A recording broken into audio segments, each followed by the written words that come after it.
Welcome back to Chicago Sports Update here on IAP Podcast. This is Matt. Just doing a quick show this week. Brandon was unable to join me. What is there left to say? The Bears went out after their bye week and flat out embarrassed themselves on national television. The players, the coaches, and the organization. This is, as the title suggests of this episode, a complete organizational failure. And that is what the fans are left with at this point in time as they pick up the pieces just a disaster. Disaster doesn't even... I really don't even think that covers it. Really, you can only go to complete organizational failure.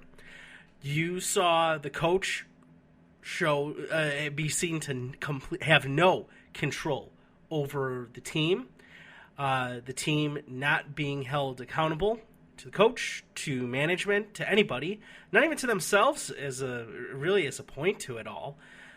What else did you have? You have the GM gloss over everything and what you can only think is willfully ignorant or is just completely negligent to the situation and the plight that is the organization in the state that it's in right now. And ownership. What can you say about the McCaskies? I think the best way that I heard it said came this afternoon in calling the organization conservative with a small c. This is an ownership group that prefers to have its head in the sand, to not ruffle any feathers, to not rock the boat, to not make dramatic or drastic or necessary changes, even when they are staring at you in the face, spitting at you in the face, just showing and wagging inappropriately themselves or the situation in front of you. It's a disaster. It's a meltdown. It is unacceptable for a modern NFL franchise or a supposed modern NFL franchise, a supposed marquee organization, supposed cornerstone organization to the NFL. Heck, just have some accountability, have a sense of self-worth as management, as an ownership group, to your product. And that's just not there. The McCaskies will never sell this team. They will all have to die off in order for this to happen. So the best thing that I can say that they could possibly do would be go over to West Africa, go over to Guinea, do some volunteer work with no protection, no sanitation protection to some of those in need that are stricken with Ebola. And I think that's the best possible course of action that they could take right now as a fan. Yes, I'm speaking hyperbolically, and yes, that is a little sarcastic, just ever so slightly, because this franchise is a laughingstock. This is an embarrassment to any NFL fan. It's an embarrassment to any Chicago Bear fan.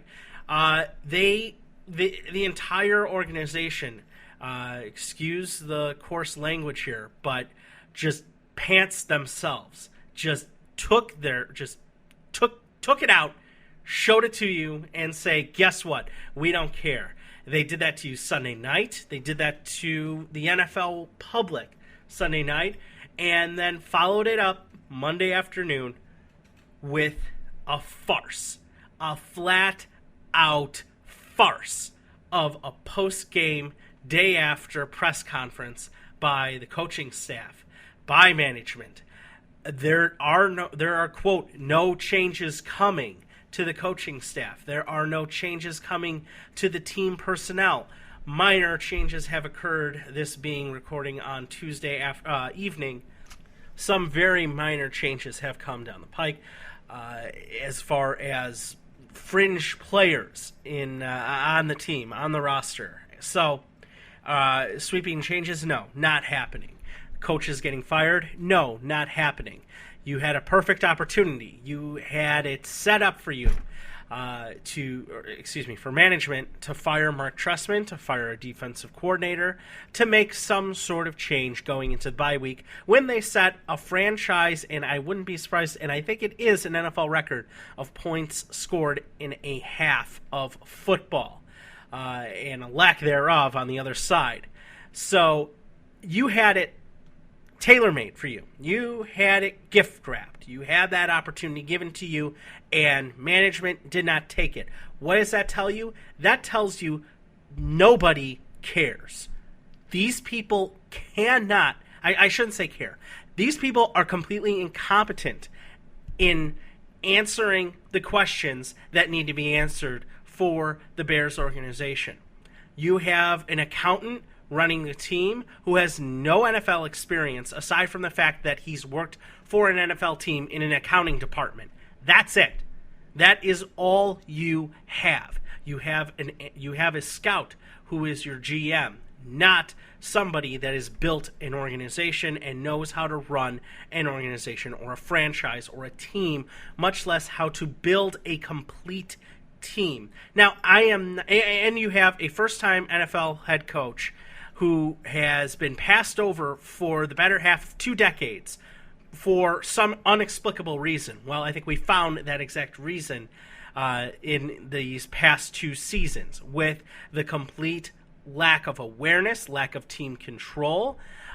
There's no reason why the number 2 offense, number 2 to only that Super Bowl-bound Denver Bronco team last year. That's who they were second to. That was a team that was poised to take off. You had the pieces in place. You got another draft class coming in. You were going to make some changes. Some great money was spent on fixing the defensive line. You made the entire focus of the offseason on the defense. Yet, that's not there. This team just does not care. You saw a lot of quit in several different players on Sunday night. I'm not specifically going to say who, but if you go back to the tape, it's going to be very glaring onto who quit and who didn't. Not everybody quit. That's fine. Most players like to play hard and want to play hard. I certainly do believe that. Other analysts certainly believe, and ex-players certainly believe that players want to be coached and want to get better. We've heard that in across all different sports, from the NBA to the NHL to the NFL. But there is no team control. There is no leadership in the Bears organization, and that goes from the top to the bottom. Phil Emery very much has spoken the language of holding himself accountable. Certainly did so last year, at the end of last year. I don't know if we're going to see that this year. I don't really know if we're going to hear him hold himself accountable for players that cannot play at the NFL level and have no business being on an NFL roster. Certainly one of his draft picks is showing to be that way. Shea McClellan being. This is, and the problem is systemic. That's why I say it's a complete organizational failure.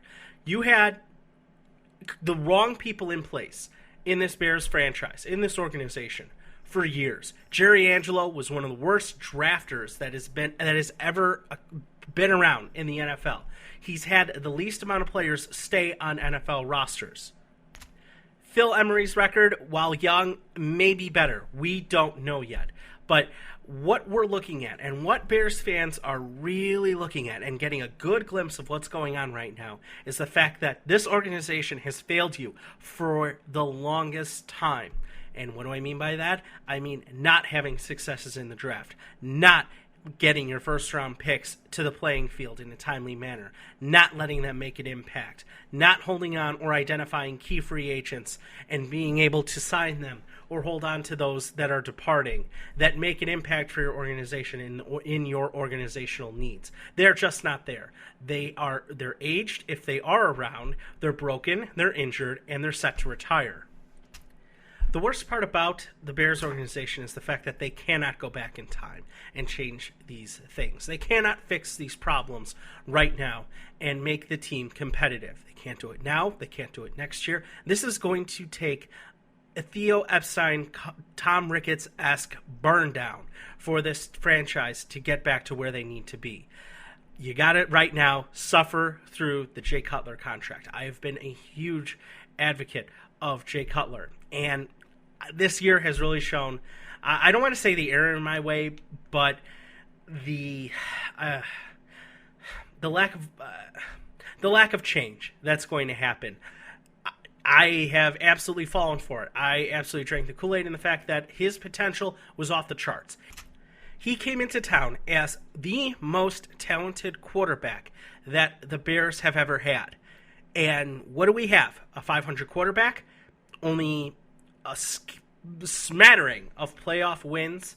Maybe it is only one. I can't specifically call right now. You have a player that cannot overcome his own confidence. I'm not calling it hubris because there needs to be some sort of track record for that. And there really isn't that sort of track record.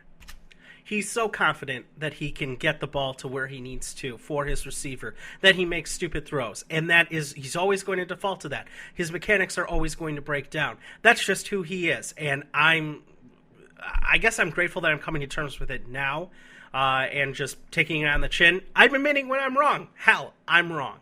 So what do we do from here? What do we as fans do from here? You have to take a lot of bitter medicine right now. And that bitter medicine is the fact that you're going to have to stick with him for the next probably year and a half, maybe 2 years. If you can find somebody to trade him to, that'd be great. I wouldn't certainly mind sending him off to Tennessee. I certainly think the change of scenery, the lesser market, would do him a world of wonder. What can they possibly do, though, right now to get better? Don't win another freaking game is the first thing that they can possibly do. And what do I mean by that? Well, you need to get to as close to the number one draft pick as possible. Right now, they're behind the Raiders and Jacksonville for that, so they got to get in line. They're going to have to get in line and get as high as they possibly can.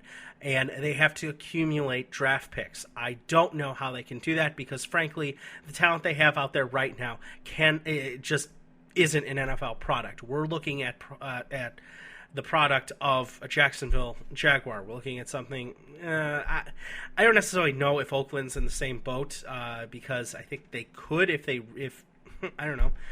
Maybe if they fix a few things, they could be a little bit more competitive than what they've shown to be. But their division certainly doesn't help them. But hell, the Bears division doesn't certainly help them either. Now, while I would love to believe that I think the Bears are certainly capable of righting the ship from an organizational standpoint, I'd love to believe that. The fact of the matter is they can't. They've never shown themselves to be able to do that. They've never gone out and hired the right coach. They've never gone out and put the right GM in place. I don't know if this is just the McCaskies understanding the fact that they know they have a free meal in the Bears. And if that's it and they don't care, okay. I certainly think somebody would love to pay a good glob sum of money for that and take it off their hands. But until that does happen, well, we're stuck. And when I say we're stuck, fans are stuck because you're not going to get a Bill Parcells, a Mike Holmgren. You're not going to get an NFL lifer to come in and fix all of the problems that they have. And one of the problems that they have, well, they need to fix their drafting. They need to fix their talent identification. You need a new scouting department as far as I'm concerned. And the problems are huge. But if changes want to be made, they have to be done from top to bottom. If the McCaskies want to hire a football person, an executive football president, fine, do that. If you want to demand Super Bowls, demand it from him. Have the buck stop there. Let him hire his own GM. Let him hire and fire and pick his coaches. Let him own his own scouting department and develop his own organization. Develop his team. Not necessarily him, can be or her. That happens, fine, so be it. But the changes have to come. And I just do not have the faith in ownership to make those necessary changes. I just cannot believe that the McCaskies have the optics to understand what's going on right now with this organization. If they do, great. Please feel free to prove me wrong.